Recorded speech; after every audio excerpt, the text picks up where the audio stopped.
Hey guys, so we are here with Taylor Turner.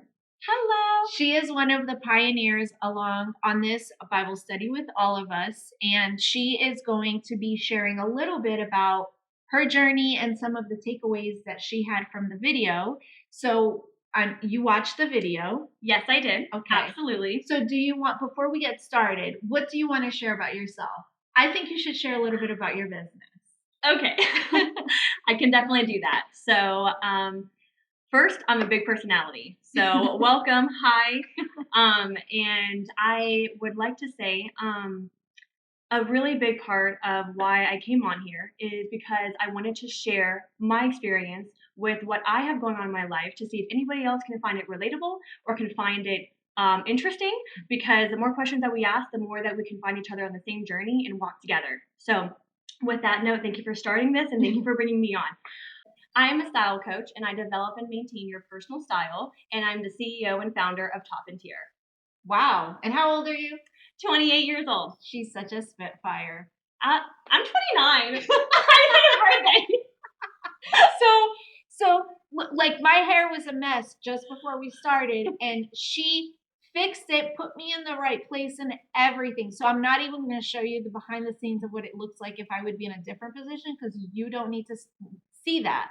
What you need to know is that Taylor helped me present myself in the best way, literally within like 2 minutes. It was amazing. It's good to have a next eye on the prize. Yes. Once you have another eye, you have a different impression of Very anything. true. Yep, absolutely. So, yes. One of the reasons that I wanted you to be part of this week is because when we were at the virtual campfire last week, you brought up something that I learned in recent years that changed my life, that goes against what I learned growing up in the church. And I was completely and utterly fascinated with the fact that you had come to this understanding just between you and God. It kind of was like a duh. But to me, it was life changing because I was indoctrinated and taught a different way growing up. And it was so perfect because it actually fits in to the topic this week. Yeah. And that's why I was like, Taylor, you would be perfect to this week. So please, please, please be our pioneer. Yes, yes, yes. So the comment that she talked about was the effect sin had. Correct. So when Adam and Eve sinned, because they both did sin, and what we call the fall of humanity happened, sin didn't enter the human race, it entered the world. And then it was like you very clearly saw it. It's not that we're born with sin in us, but the pressure of sin is around us. Yep. So I found that to be like, whoa, that's so cool. And it was kind of awesome to see how logical and even without being a scholar in scriptures, that's just very, very simple. But for those if you're like me and you were taught different, it took a lot to get that thought out, because we were ingrained with the idea that when we were born, we had sin in us. But it changed me, and what sparked the change was because God started to talk to me a lot about how we were made in his image and likeness. And then when I put it up against the belief that we're born with sin, I was like, hold up a second. Those two don't go together. Yep. So you watched this week's video, and you have the book and all that. So what part of this week's teaching kind of stood out to you the most? That's a good question. So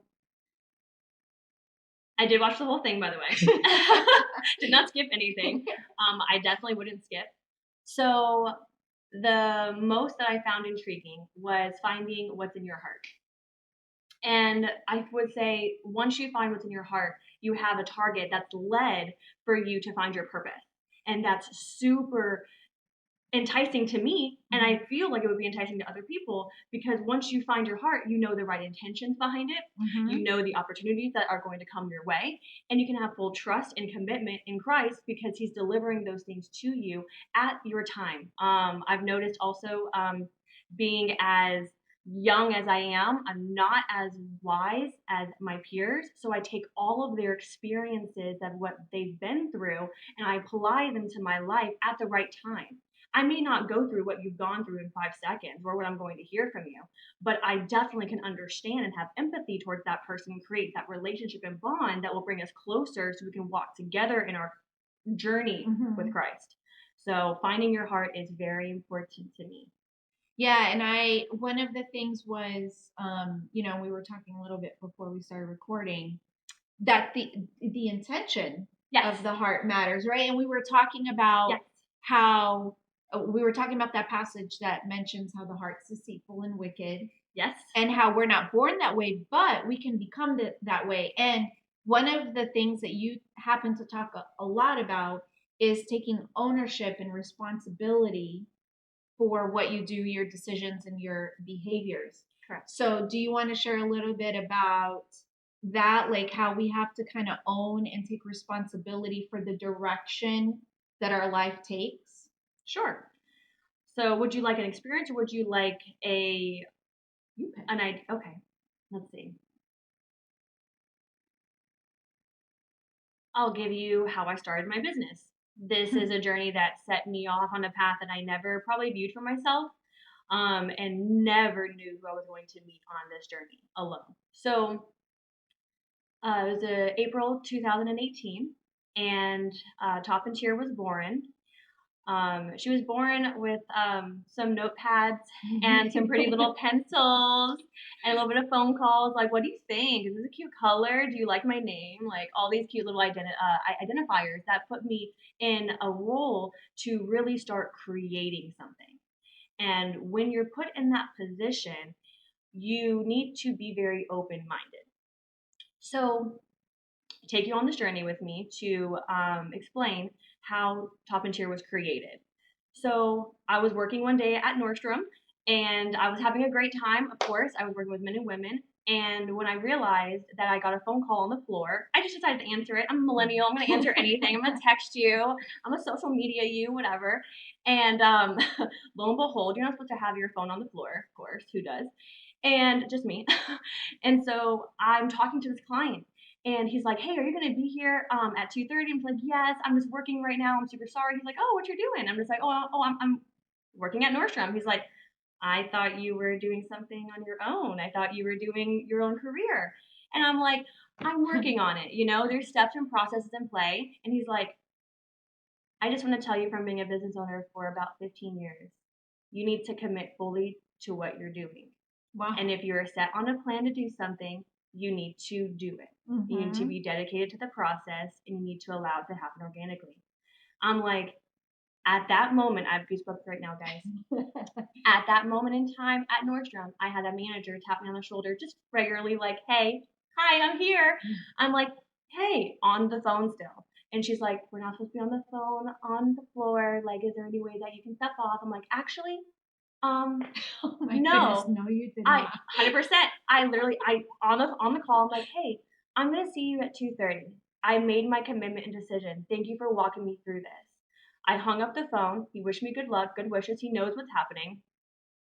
And I said, "I quit." Yeah, you know what? I quit. Those words sounded so good. Sounded so good, so fresh. It gave me this weight that was just like automatically relieved off of me. Those pressures of the world of sin putting you in a direction that you don't need to be, just all over me, just lifted when I said, "I quit." I handed everything over to God at that moment because I had no idea what I was doing next. And rightfully so, not everyone gives you an entire business plan and say, "Hey, open your own business." Right. Bye. No, they don't do that. So it allowed me to really see what was best. And this was the standing ovation that I give myself as I took the leap of faith in Christ driven word and scripture to allow myself to do something that was undoubtedly passionate. I love styling. I love shopping. I love fixing images and I love delivering the message the best way I know how. What's most important to me is did it No, we're fine. We can keep going. okay. What's most important to this message is my experience came when I was ready to take the leap of faith. Once I knew that I didn't want to be in one box. I didn't Mhm. want to help one person. I didn't want to just help who came in the door. I wanted to showcase my talents organically given to me as a gift from Christ to show the world. Right. And once you take that leap of faith, everything else falls in line and aligns with what you actually want to be doing. It may not be what you see in front of you at that Right. moment, but if you allow yourself to be humbled and have grace for your journey, you will find coaches along the way that will help you get there. You will find business practices that will allow you to have better connections with friendships and relationships, and you'll probably have better transactions. To Yeah. be honest, Yeah. I definitely am led by Christ, and I really value the coaching aspect of having you sit next to me and presently guide me through this process, because it is so important to me that I find where my heart is and where it lies, so I can take others on the journey with me. So Because I love it. imagine when you took that leap of faith in that moment, right? Yeah. Imagine you quit in that moment, and then all of a sudden, if you had the teaching I had growing up and you started to doubt and start, oh, my heart's so deceitful, my heart's so wicked, oh, this isn't right, and you start, it's so doubting, it's such self-doubt. Instead, what you saw is, no, this is what I'm created for, this is what I'm passionate about, this is what I love, and Christ is a part of that. So if Christ is a part of that and I can keep my eyes on him, how can I go wrong? And if I am going wrong, well, guess what? What's going to happen when you keep your eyes on Christ? He's going to be like, yeah, you just need to adjust a little bit, just adjust a little bit, Bite-sized chews. Right. What I do love about Christ, and what I've noticed in my journeys and many walks and many praises, many conversations, is he gives it to me in a bite-sized chew, like Next a sandwich. step. Yeah, just one bite at a time. And I'm over here like, oh, well, I like eating, and I can definitely take one bite at a time. And if I'm going to be fulfilled with one bite at a time, I'm learning. And if I'm learning, I'm growing. And if I'm growing, I'm taking other people with me, because I can't do it alone. Yep. And that's what it's all about. And even sharing your experiences and the things you've learned, like Taylor and I were bonding over some business type snafus that we've had. And it's kind of, and we were sharing it because it's like, well, I don't want you to go through that, and I don't want you to go through that. And then you share it and you go on this journey together, recognizing that we're not like, imagine that I was someone who thinks like, oh, I'm just a horrible person because I'm a human and I can't imagine in your business. Okay. Sure.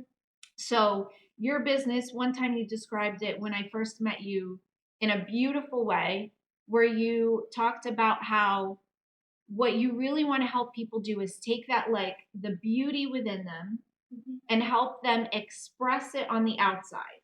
So the beauty on the inside comes through on the outside. Cause like I'm not naturally.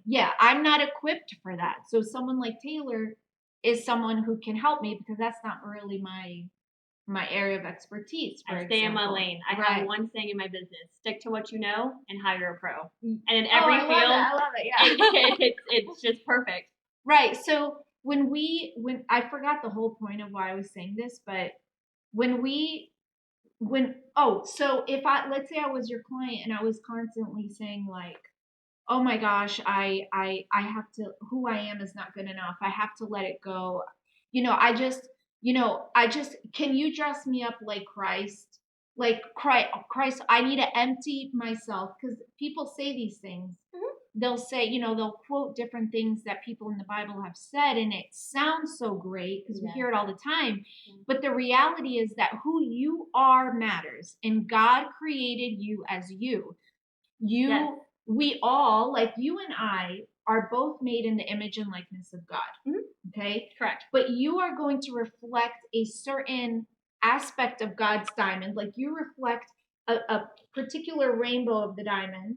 Yes. And I reflect a particular area of the diamond. And when we come together, we're both reflecting. And now you have multiple images of beauty going on. Yes.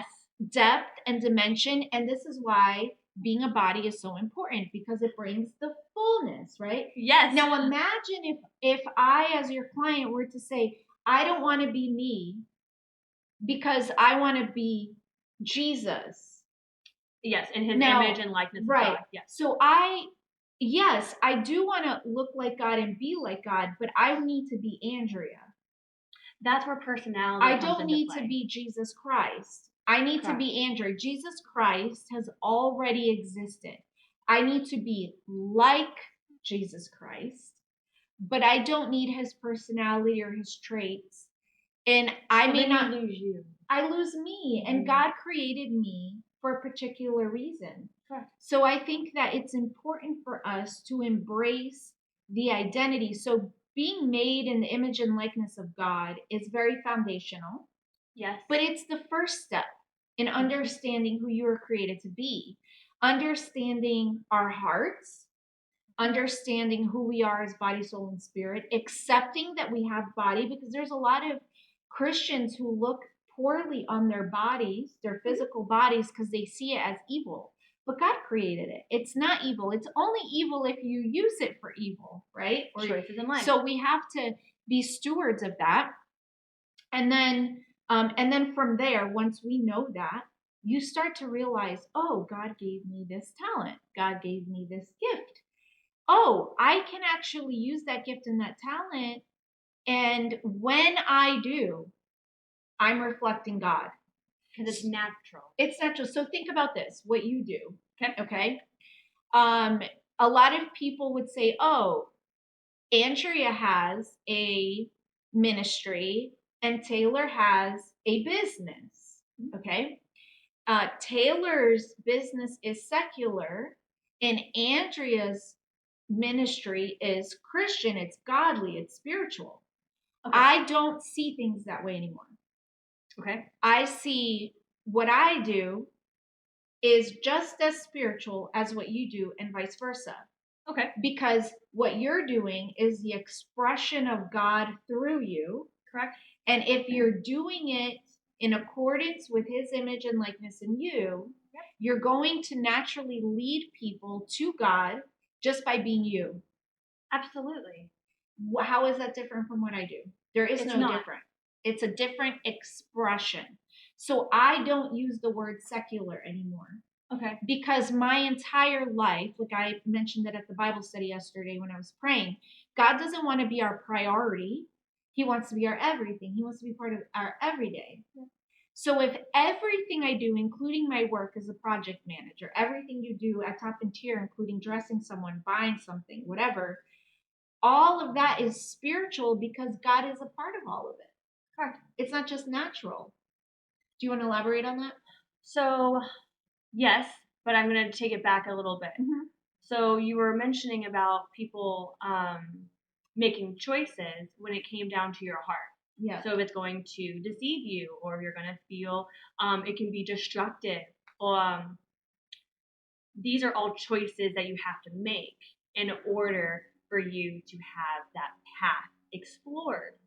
And a big thing that I wanted to explain is I have had my heart deceive me. I have had my heart destroy me. Yeah. I have had my heart ripped out of me to the point, not physically, but realistically. I mean, to the point where like I felt it just sink to the bottom and like, where are you? Broken, yeah. Broken. And I wanted to give you a solution to that, because another big thing that you hit on was everyone has a different starting point. Mm-hmm. But to start, sometimes you need to know where to start. And if you don't know where to start, you kind of go in this like cycle. Yeah. Of being broken, being deceived, being lied to, being taught something that you need to undo or unlearn. One of the biggest solutions that I have that has worked for me year after year is allowing myself to be open-minded in all relationships brought to me. Meaning, I'm not gonna go to my family, to my friends to try to hype me up. I'm gonna go to a stranger. Oh yes, you were explaining this to me and I loved it. Yes. Wonderful. Okay, let's talk about let's it. hit on that then. Yeah. Perfect. So, the feeling that she just got from this is the feeling that I want you to feel from this, and I will walk you through it. My starting point by hearing me say, talk to a stranger, You hear this all the time. Do not talk to strangers. How many times do you hear mommies saying it to their daughters and to their sons? All the time. But as an adult, you have gone through some experiences that are going to allow you to benefit somebody else and walk them with you on your journey. This allows you to see a different perception of the world. It's not that we are sinful people or sinful humans. Yes, we sin, but we automatically have that choice to repent Yes. or to make a better choice next time. It's called a learning experience. So I did say this phrase to Andrea is I don't particularly like to go to family or friends for a time of need that I have. I rather go outside and meet somebody new.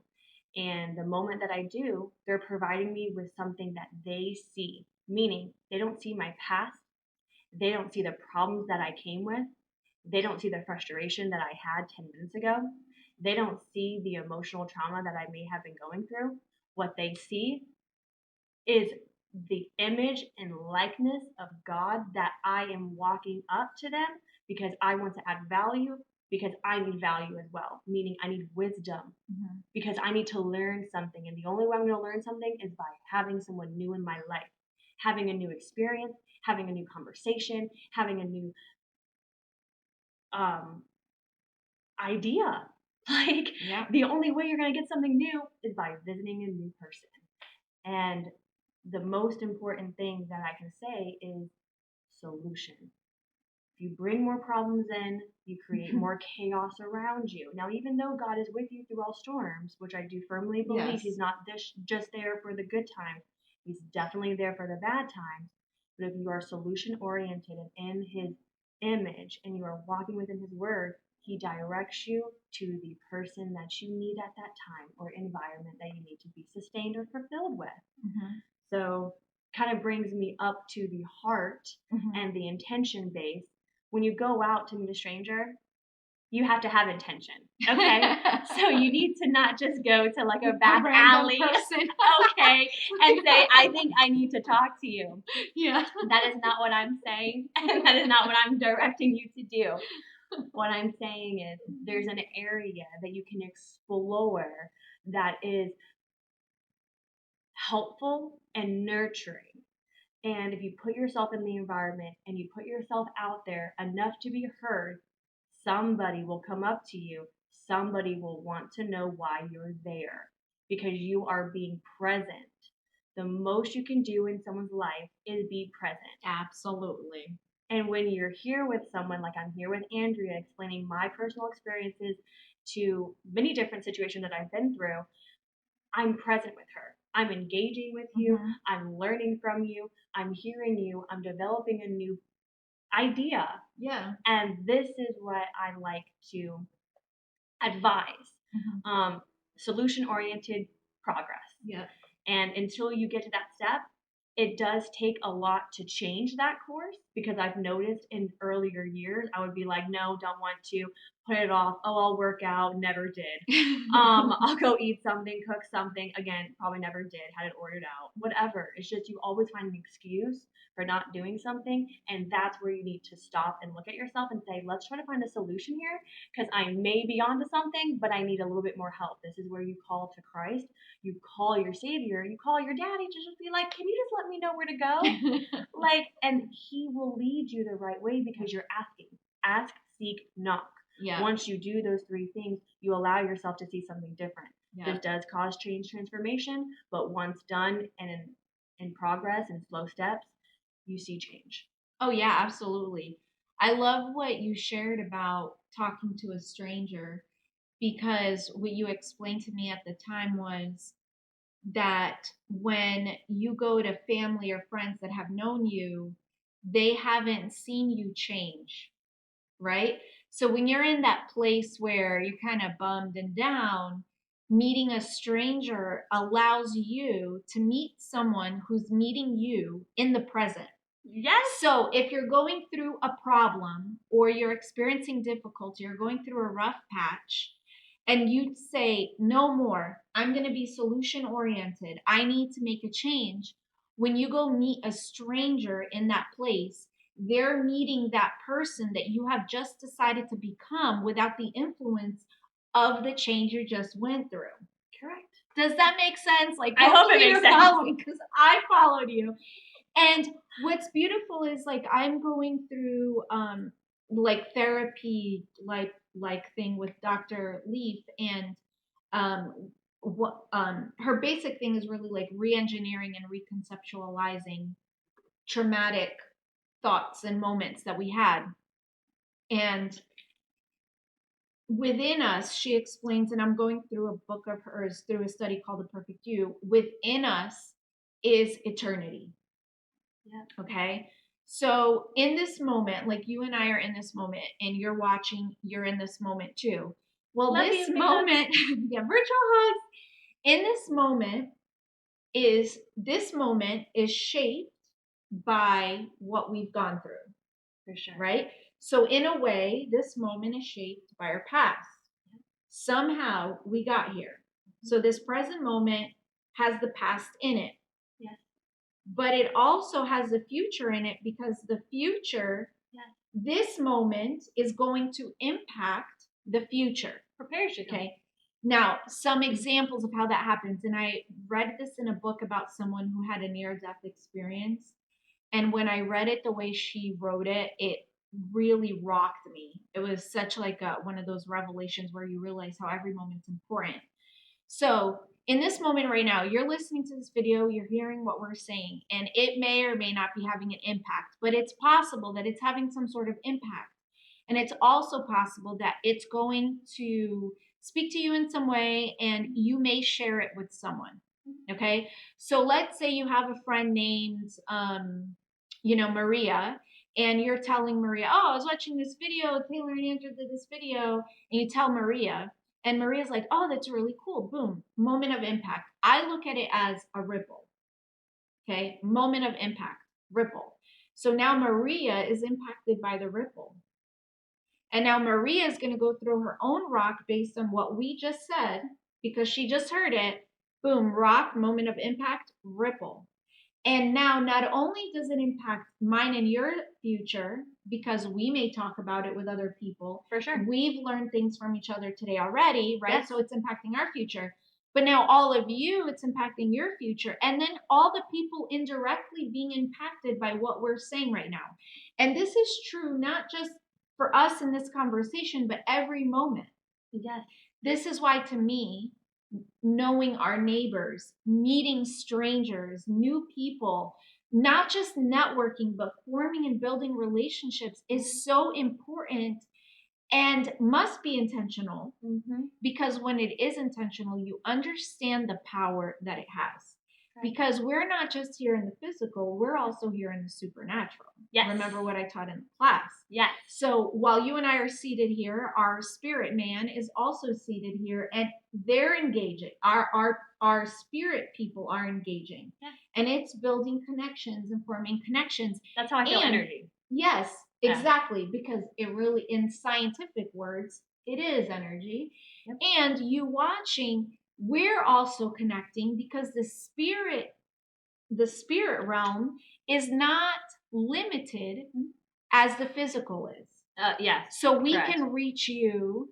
That's why sometimes you listen to something, whether it's music or a preaching or a teaching or whatever, and you feel it, you're like, you're watching get a little something. Jittery, get some goosebumps. Yeah, TV, or you start crying. Why? It's because the energy, the spirit has just moved. It's also consumed you. So once something consumes you, you're going to feel it, you're going to breathe it, you're going to speak it, you're going to live it. This is why what you're putting into you is so important. Correct. So that's a great segue and lead in to being filled the right way of how you feed yourself, like literally food, how you smell, how you see, what you hear.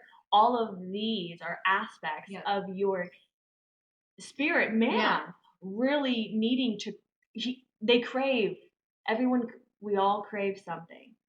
And if you feed the craving, you need to make sure you're feeding it the right way. There's no problem with craving something. But if you crave something with a bad intention, Yeah. be ready to follow that intention with accountability and to be sure that you're more than likely going to learn a lesson. Because if you don't know that going up front, you're not preparing yourself the right way. Right. Now, you can stop it. You have choices in life that will allow you to have the opportunity to stop what you're doing. But if you don't make that choice to stop, you will find yourself circling. And when you find yourself circling, that's a mess. And you need to step away from that circle. You need to evaluate almost like a bird's eye view. I don't know if you've ever heard that line, but just kind of like you're overseeing something. Yeah. When you oversee, you allow your emotions to be set back. Your emotions stay circling, but your logic elevates and like, all right, trigger, Yes. let me see something. Okay, let me look down, and then you really have a bigger scope of what you're viewing, and now you're able to learn the lesson from the experience, or you're able to actually internalize it and be like, all right, we need to make some changes. Here's what we're going to do. Here's Yes. a game plan. Here's a starting point. Once you have a starting point, you are already off to the races. You are ready for success because you made the first step to realize this is not where I want to be, or this is not how I want to feel. This is not what I want to see. Something along those lines. One of those three things will come up into play.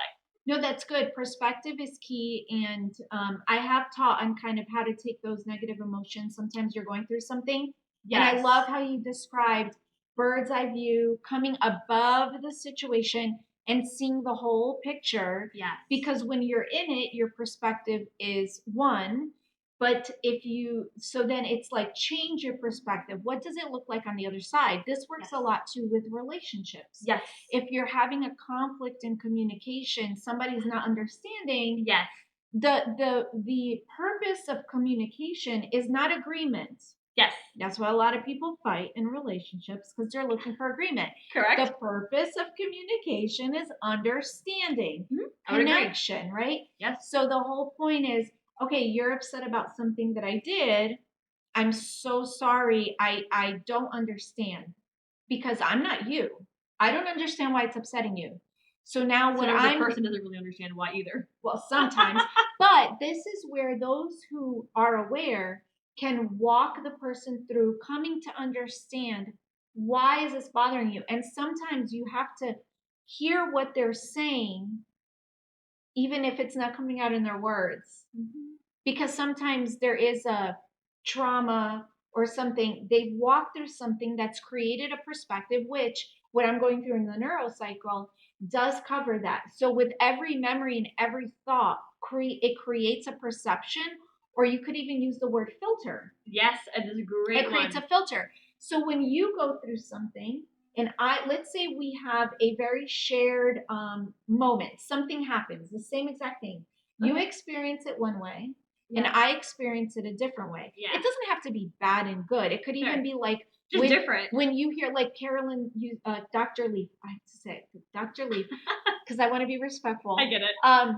What she uses an example of one day that she was sitting with family, and a wind blew by, and her son got very philosophical, and it was like thinking about the wind, and she started to think about all this scientific stuff and how it relates, and their minds differ. It's called a qualia, where we go through the same exact scenario, but we have a very individual and unique experience, even though the same thing just happened.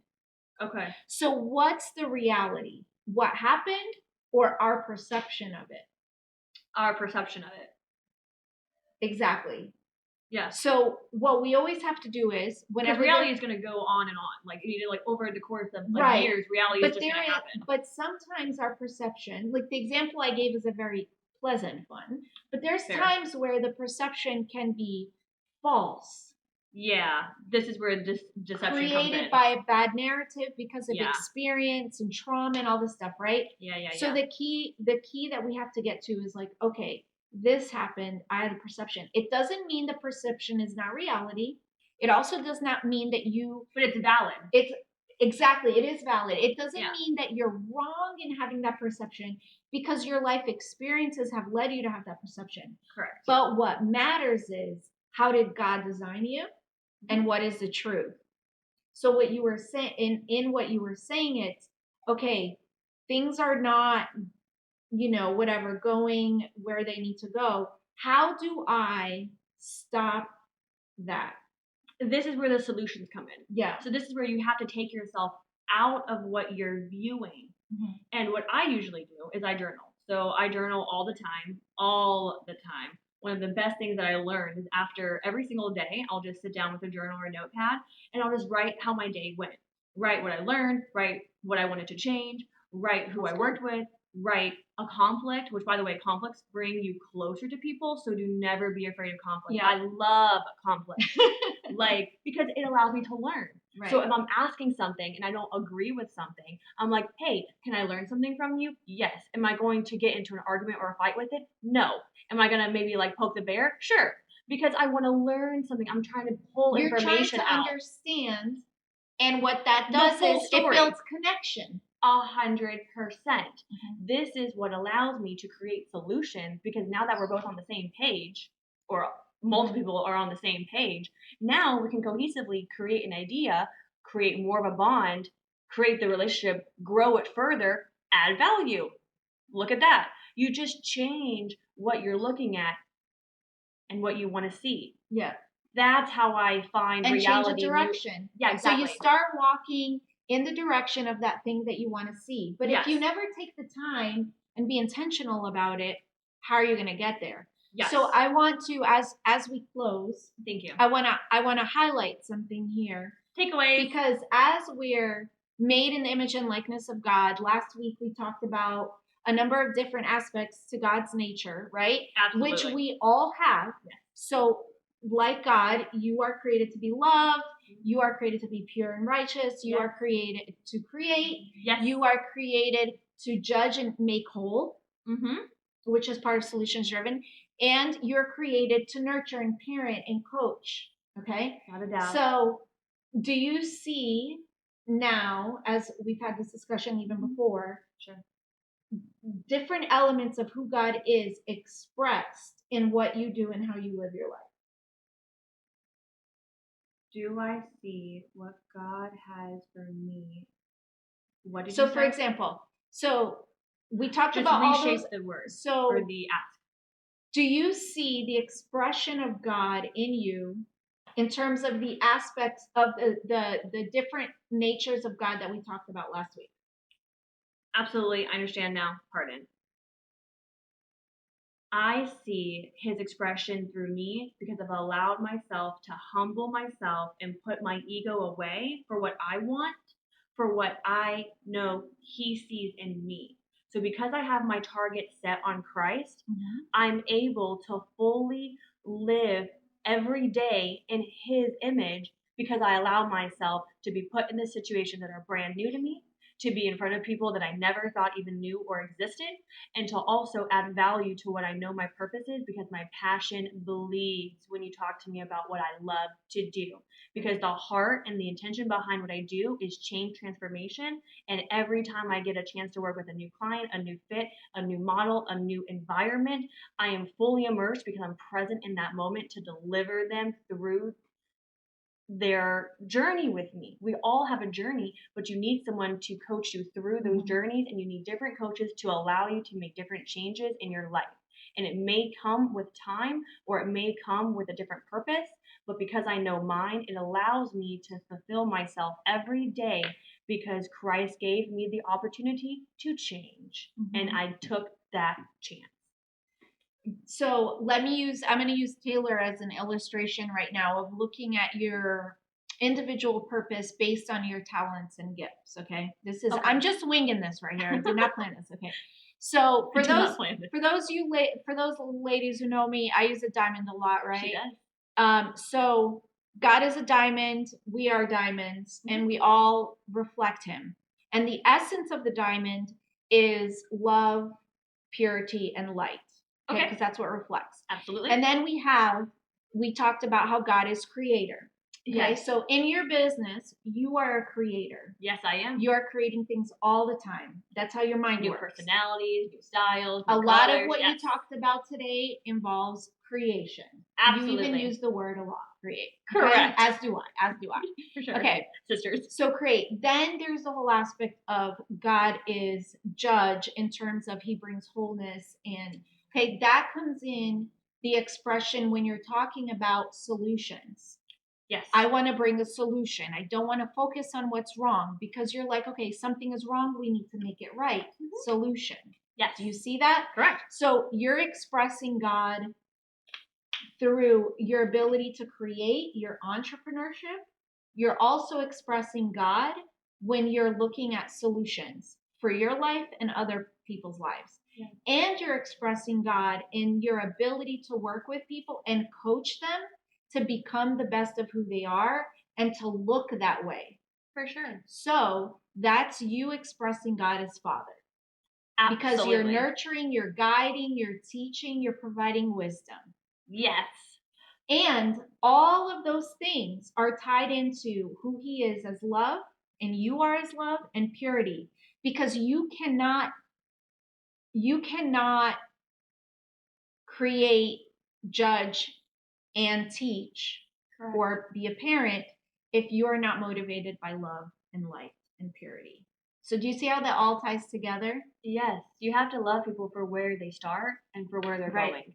And if you love people from where they start, you allow that person to be open-minded to you, trust you, communicate to you, and you find that you're more similar than you are at odds. Yes. And that's my favorite part when I get a chance to work with clients with me, that they're like, I didn't realize that we were so similar, or I didn't realize that you had this struggle as well, or I didn't realize that you saw somebody else go through it. The reason why I put myself in the area to see all of the problems, frustration, and concerns of individuals is because now I know how to fix them. It's easier for me to find out what you're going through by asking all of the pain point questions, because it allows me to be nurturing to you through the whole process. The identity that I put myself in allows me to grow, and I will never step out of bounds or my path and journey through Christ, because I'm constantly growing. Probably going to bring me to tears. Thank you so much. You're welcome. Truly. But do you see how, like, you're every day 100%. in just you being you, you are expressing God. You're reflecting him, which means you're a diamond. Now, like this diamond, which I don't know if you can see, there's like little dings and scratches and stuff, right? To all of us. But you're still the diamond, right? And then what God does is he starts to, when you go to him and you pray and you journal and you're working this stuff out, he's filling those little dings with gold. And he's making you whole. And then that is what makes you uniquely you and makes you different. I love how you structured your you are filled with gold. With gold, yeah. Those are my colors. Oh, are they? That's funny. Yeah. Yeah. And then I have this one where I was trying to do something that didn't look as pretty as I thought. But when you fill your little holes with gold and you allow God to heal you, instead of that hole being filled with nastiness and bitterness, resentment that creates fungus and weeds and all that, when you allow God to heal you and fill those holes and dings with his gold, you actually get a beautiful flower growing out of it. He waters the increase. Yep. So that's it. Well, thank you, Miss Taylor, yes, for joining us. I love it. I love it. I love it. If you guys learned anything today, is to genuinely bring your problems, bring your frustrations, bring anything that you have to Christ, and allow yourself to talk to a stranger. Even talk to me. If you don't know me, talk to me. I'm a big personality. I have a lot to say. Usually comes out with no filter. So if you are that person, come hit me up. And you know what happens when you go to God looking for solutions, like you said, seek, knock, right?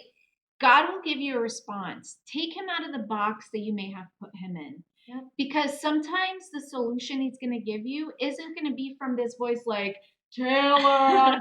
It's going to be from that stranger that you meet, or that friend that you talk to, or that little kid that you're watching, like out of the mouth of babes sometimes. And God will give you the solution all the time in different ways. You just have to be open to it. So I just want to thank you guys for watching this. If you're blessed by it, this is a public video, so you're welcome to share. If you have questions for either one of us, you can always reach out, and we will see you next time. Bye, guys. Absolutely. Thank you. Bye, guys. Happy Friday. Happy Friday. Bye.